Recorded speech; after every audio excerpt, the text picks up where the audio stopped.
People milling about, food, and amateur radio equipment? This isn't the world's strangest block party. It's June 27th on the Saanich Peninsula in Victoria, British Columbia, and this is Amateur Radio Field Day. Field Day is an annual North America-wide communications exercise, the primary purpose of which is to simulate the conditions that one would expect to see in the immediate aftermath of a natural disaster or other type of disaster. That means no mains power is allowed, no cell phones, and no internet connectivity. The basic premise of Field Day is that radio operators set up a temporary station with portable antennas and batteries or portable generators for power. The goal is to make as many contacts as possible in a 24-hour time period, and teams are awarded points for each contact made.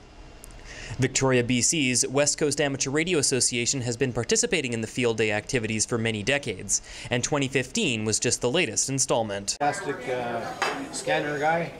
And also amateur radio. Setup for Field Day usually takes on a standard format. It begins with breakfast at a local restaurant, because, as I learned from one of the participants, tongue-in-cheek, that radio propagation just seems to be that much better after a hearty breakfast. After breakfast, the group makes the trek out to Saanich Historical Artifacts Society to begin setup. Because contacts are made using HF radio bands, antennas need to be large to be effective at those low frequencies. The solution for the last number of years has been to string wire antennas through the trees.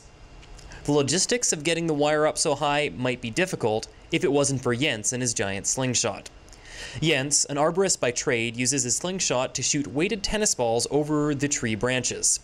The tennis balls are attached to some fishing line, which enables the wire antenna to be hoisted high into the air. After the antennas have been raised, it's a simple matter of firing up the generator, running cables for power, and connecting the radio gear, and then some contacts can start happening.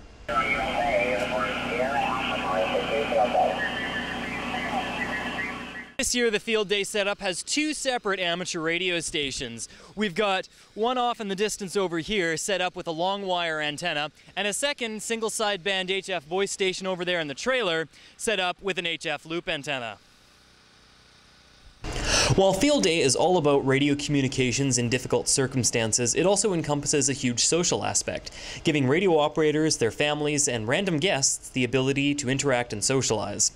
There's also a potluck supper, cake, and the annual Field Day Award, this year presented to Len Howland, VE7 BSA, for his dedication to amateur radio, the club, and years of service as net control operator. Although the number of radios this year may have been lower and the total number of contacts down from previous years, Field Day 15 was, without doubt, an overwhelming success. For iNet, this is Christopher reporting.